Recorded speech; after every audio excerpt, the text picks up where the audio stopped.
Hola, buenas tardes. Yo soy Héctor Zapata, director de la Escuela de Escritores Letraviva. El tema de hoy es la naturalidad. Cuando empezamos a hablar de naturalidad, empezamos a hablar de estilo. Una de las cosas más importantes para cualquier artista es el estilo propio. Sin eso no hay nada, no existe. Pasa a ser uno de los 2500 que están uniformados. Hay que tener un estilo propio. Para tener un estilo propio hay que dejar pasar el tiempo. Hay que ejercitarse, estudiar, leer, escribir permanentemente, no un día ni dos, mucho tiempo. Una de las cosas más importantes en el proceso de adquirir un estilo tiene que ver con el tema de la naturalidad. Ser natural no es más que usar un estilo propio, lo que corresponde a cada ser humano. La forma como todos ustedes fueron educados socialmente, económicamente, ideológicamente, eso los hace distintos. Y entonces es desde esa perspectiva que tenemos que trazar una posibilidad independiente de una propuesta completamente personal. Copiar no es malo al principio, ayuda mucho para iniciar, pero no nos podemos quedar copiando, necesitamos un estilo propio. En ese orden de ideas, algunos de los estudiosos más importantes del siglo pasado y de lo que llamamos de este siglo nos hacen referencia a 4 vicios de la escritura moderna. 4 de los vicios más importantes que tenemos que empezar a combatir cuando queremos escribir realmente literatura de manera importante. Los 4 vicios de la escritura moderna conocidos hoy son el estilo formal, el estilo enfático, el estilo asertivo y el estilo retórico poético. De manera independiente, utilizados correctamente, son bastante buenos. Nos ayudan a generar aspectos importantes de las imágenes que vamos creando en nuestros escritos, en nuestros textos. Pero utilizados de manera permanentemente se conocen como vicios. Cuando los utilizamos por momentos, por pequeños momentos, para generar un efecto específico, funcionan impecable. Pero si dejamos que ese recorrido sea permanente, igual siempre, vamos a caer en el vicio. Seguramente ustedes los van a identificar con mucha facilidad en el texto que deben leer y que corresponde a este tema. Ahí están los ejemplos, léanlos con atención y procuren ir identificando en los textos que estamos escribiendo si esos vicios existen o no, si los tenemos o no. Empecemos por el primero de ellos, el estilo formal. Dirían mis compañeros que molesto mucho por el tema del estilo formal. Lo detesto con todas mis fuerzas. Es el peor de todos. El estilo formal es un estilo que, como los demás, tiene un pecado y una virtud. El pecado es insufrible, es excesivamente lejano. Y entonces, cuando caemos en ese estilo, todo parece un informe. No pasa nada. Es como leer un texto académico. No hay imágenes, no hay potencia en esas imágenes, no es importante lo que decimos. El estilo formal, lo van a leer en el documento, no procura convocar ninguna atracción por el lector, es en exceso lejano y eso es muy malo. Una de las cosas que trataremos más adelante tiene que ver con el proceso de la empatía. Y el estilo formal rompe por completo con ese tema de la empatía. Pero tiene una tremenda virtud, es en exceso informativo.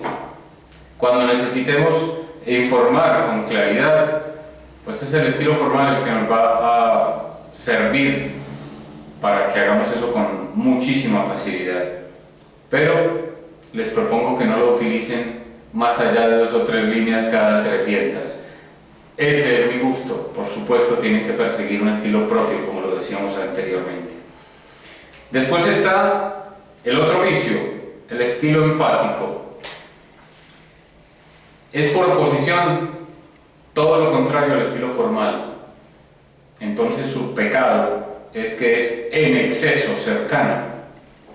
Y la palabra que mejor lo define es abrumador. Es abrumador. Y por eso molesta mucho, porque carga mucho los sentidos del lector. Bien utilizado es magnífico, porque su virtud es que genera imágenes con mucha potencia. Tienen una potencia enorme. Quizá un ejemplo sencillo de ese estilo bien utilizado para no caer en el vicio, es aparte de la Metamorfosis de Kafka, en donde Kafka relata en lo que se está convirtiendo este ser y todo lo demás. Perfecto, tiene que ser enfático para que sintamos ese efecto potente, un poco nauseabundo, asqueroso, y lo necesitamos. Lo terrible sería que Kafka lo hubiese utilizado en todo el texto. Hubiese sido imposible de leer, agotador, pero lo utilizó por un momento. Esa es la potencia, generar un efecto específico en un momento concreto del texto. Después está el estilo asertivo. El estilo asertivo, casi todos caemos en ese vicio. Y es porque ese estilo se fundamenta permanentemente en la afirmación. Estamos afirmando todo el tiempo. Y creemos que hay una narración detrás de eso, cuando la verdad es que no existe. Cosas como decir, Estefanía salió de su casa. Eran las 5 de la mañana, tomó un taxi, se subió al metro después se trasladó a su oficina, entró con sigilo a la puerta de no sé, por la puerta de no sé dónde. Siempre estamos afirmando. Por eso el estilo se llama asertivo.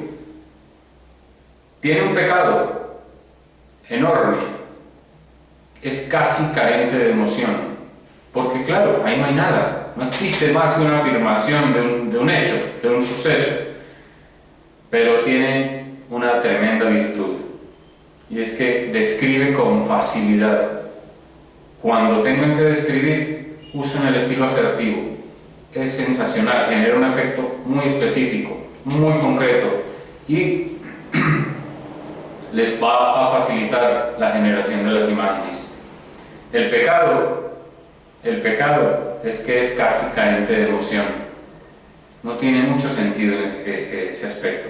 Y el cuarto vicio es el estilo retórico poético.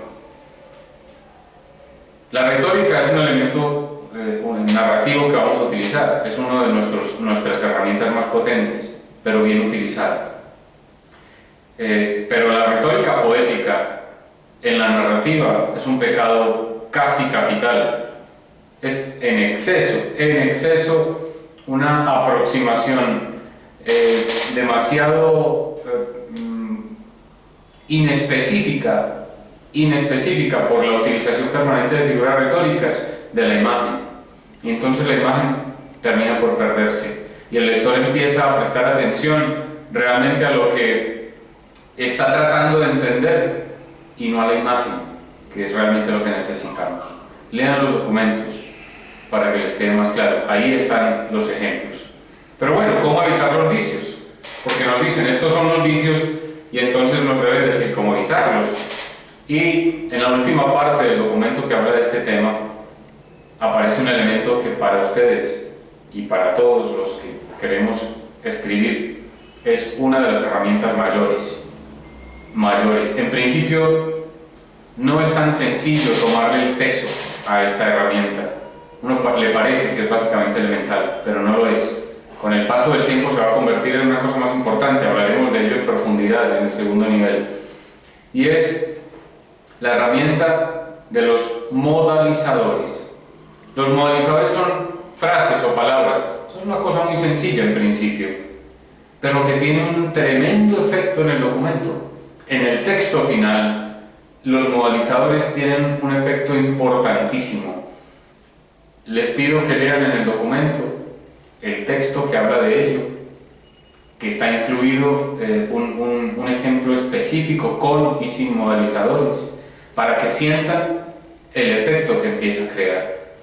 El modalizador no es más que una palabra o una frase que va matizando lo que vamos diciendo, matiza lo que decimos.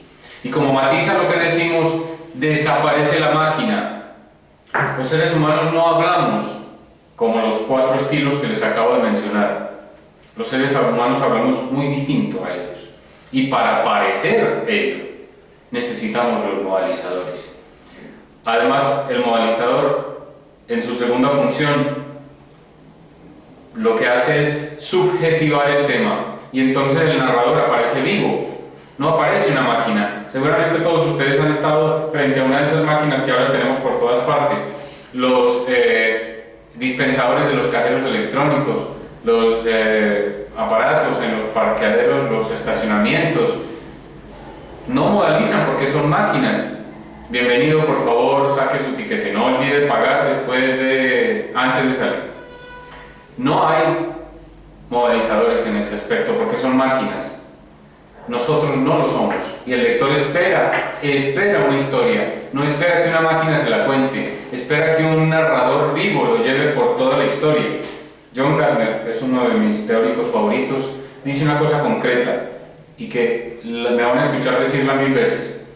La palabra es en esencia imagen. La palabra es en esencia imagen. Procuren una imagen potente y utilicen los modalizadores permanentemente, todo el tiempo, excepto cuando tengan que utilizar un estilo específico en un momento concreto. Para utilizar los modalizadores de manera importante se requiere práctica, un tiempo importante.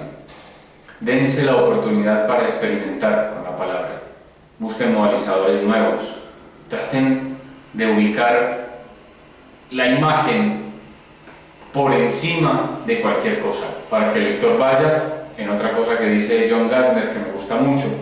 El lector debe ir en un sueño vívido y continuo, y para eso necesita imágenes.